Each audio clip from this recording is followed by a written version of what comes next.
So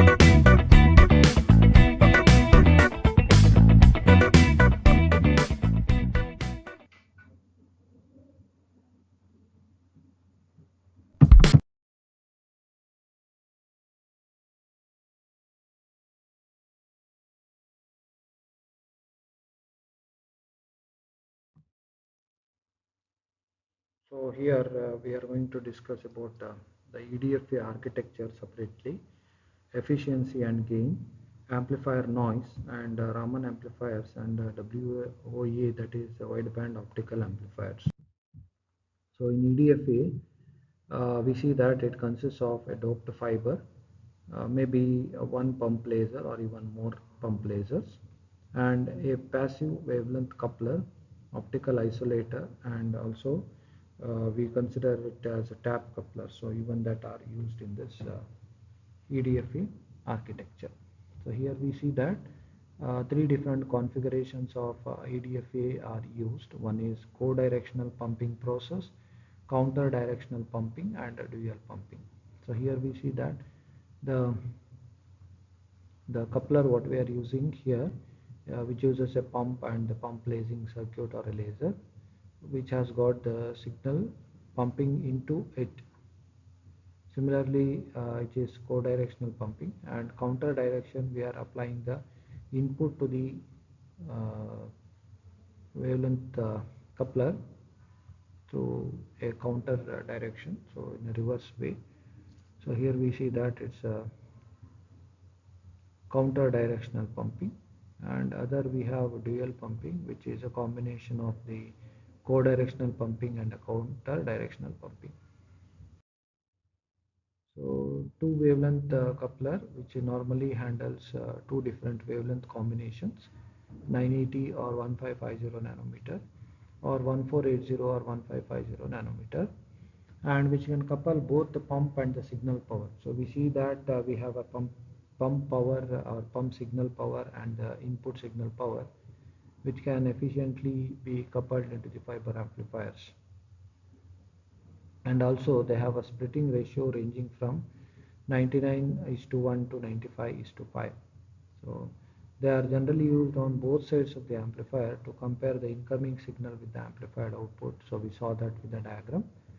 So the optical isolators what we are going to use, that can prevent the amplified signal from reflecting into the device. So if there is any reflection which can happen during a process of amplification, then that also results in a type of loss which is due to reflection. So which could increase the amplifier noise and also decrease the amplifier efficiency. So that we are going to use optical isolators. And in co-directional coupling, we saw that the pump light is usually injected from the same direction as the signal flow. So we call it as a co-directional pumping. And it is also possible to inject the pump power in the opposite direction to the signal flow. And we consider it as a counter direction. Okay, so one is a co-direction, one is a counter directional coupling. And in the diagram as we saw, we can employ either a single pump source or dual pump schemes, which results in different gains ranging from 17 dB to plus 35 dB. And this counter directional coupling, wherein we are going to apply the signal in the opposite directions, it can allow higher gains, and co-directional pumping gives better noise performance. So in one case we get the highest gain in the counter directional pumping process or coupling process, and similarly if I go with the co-directional pumping, we can have a better noise performance. So in addition to this, we can have two different processes included in one arrangement, wherein we are supposed to have the larger population inversion which can occur, and it is at a wavelength of 1480 nanometer. So either by using dual pumping process we can achieve this, wherein counter coupling and just normal coupling process will not give such an efficient coupling and amplification. Then we have EDFA, power conversion efficiency and gain. So the magnitude of this in an amplifier, the magnitude of the output signal from the EDFA increases, the amplifier gain eventually starts to saturate. So that is what happens when we go with the magnitude of the output signal increasing. And the reduction of gain in this EDFA amplifier also reduces the population inversion by a large signal. So therefore it can yield a typical gain versus power performance. So we see that with the, so here we see that the input signal power is going to affect the gain. So if the input signal power is going to be different, say 30 dBm, then it is the amplifier signal at a saturation rate. So this is a saturation region, and this is a maximum gain what we get, which is from 27 to 30 dB. So this is 3 dB gain of the amplifier.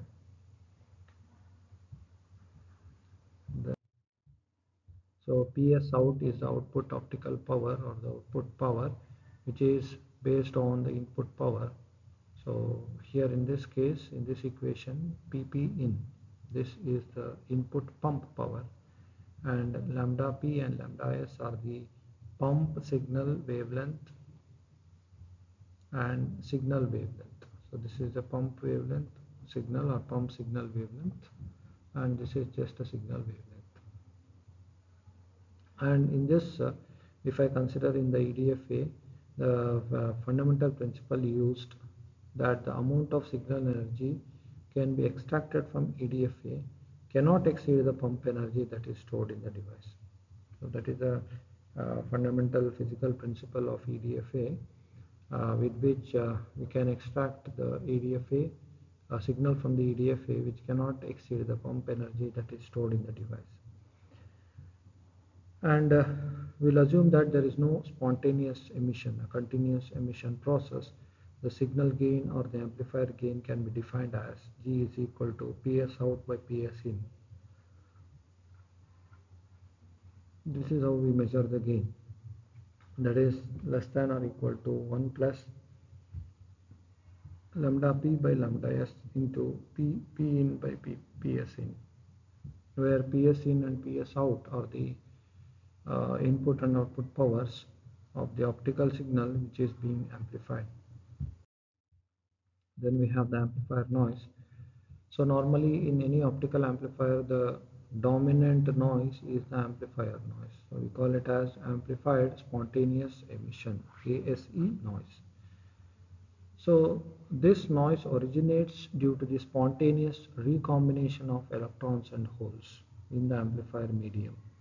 So spontaneous recombination will result in this amplifier noise.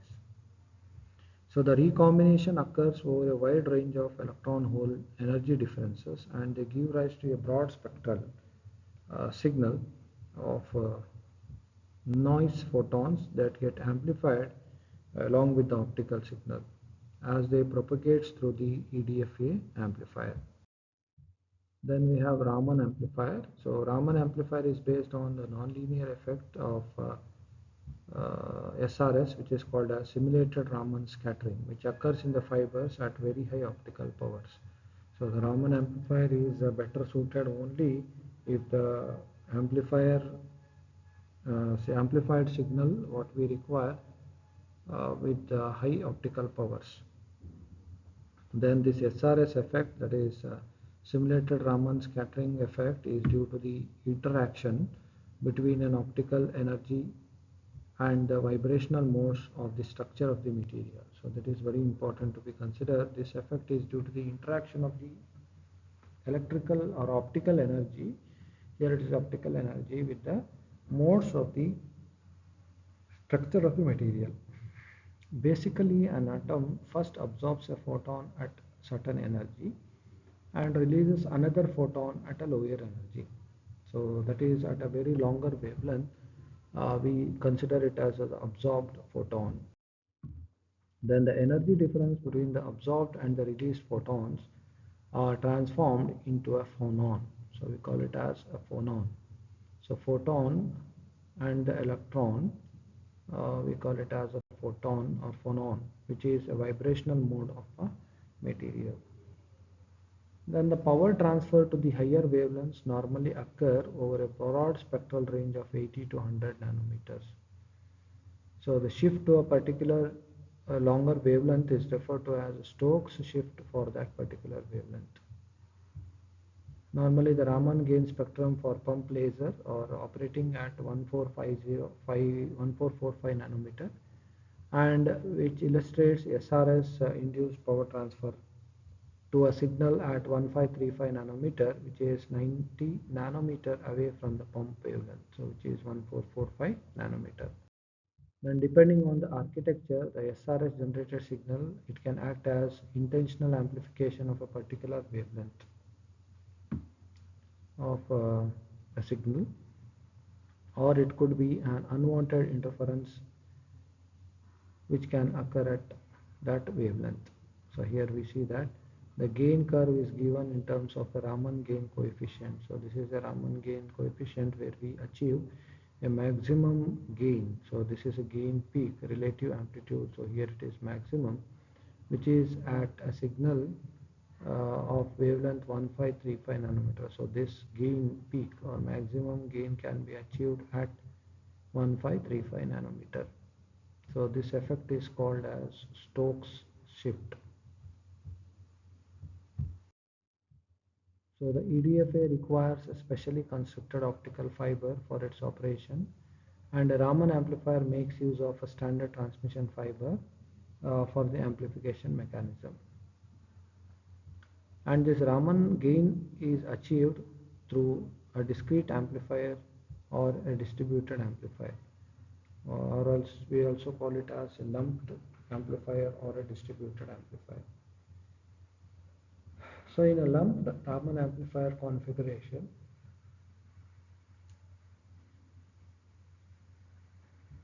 a 80-meter small core fiber along with a pump laser is inserted into the transmission path. And for a distributed Raman amplifier application or configuration, optical power from one or more Raman pump lasers are inserted into the end of the transmission fibers towards the transmitting end. So here we are going to use a single or a small core fiber which can be used with the appropriate pump lasers. So in a distributed, we go with one or more Raman pump lasers which can be inserted into the end of the transmission fibers. This process converts a final 20 to 40 km of the transmission fiber into a preamplifier. So the word distributed here is used because the gain is spread out over a wider distance. So we have seen that the effect on a single wavelength for several different pumping levels. So in this process, the term on-off Raman gain is defined as the increase in the signal power at the receiver amplifier output when pump lasers are turned on. So figure shows the setup for a typical amplification mechanism. So here we see that the distance, with the distance the signal power is going to be affected, and the pump combiner multiplexes the outputs from 4 pump lasers here. So the examples are 1425 nanometer, 1445 nanometer, 1465 nanometer and 1485 nanometer. So with the difference of 20 nanometer each onto a single optical.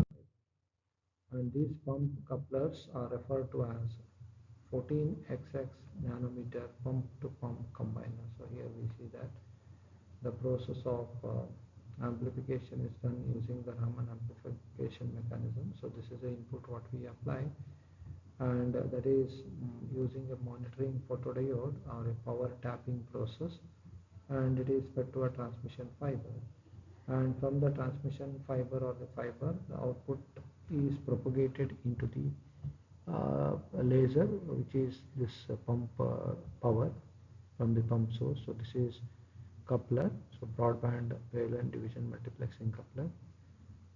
Then we have sent it to a output, which is the amplified signal of the input.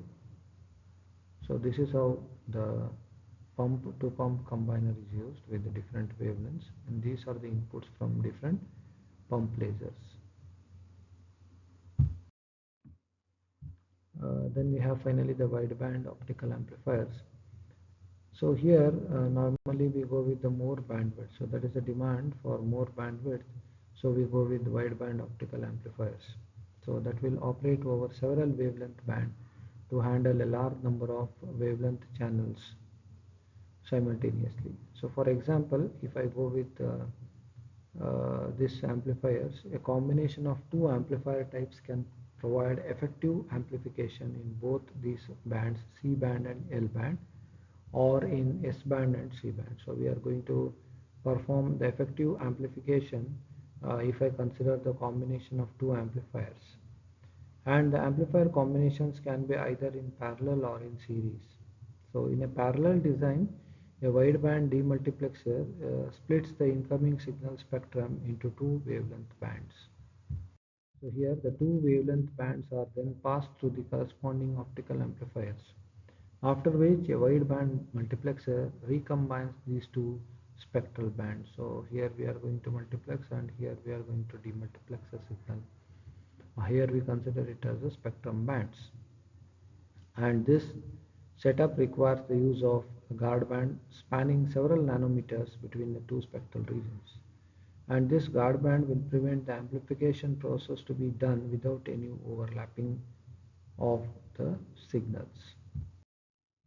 So in addition to this, having this unusable wavelength band, another disadvantage of the parallel configuration is that the two wavelength division multiplexing devices needed before and after each amplifier, which results in a system insertion loss. So here we see that both this C band and L band require two different amplifiers, EDFAs, and it undergoes two different process here. One is demultiplexing, one is amplification, and at the output we are going to use a multiplexing process.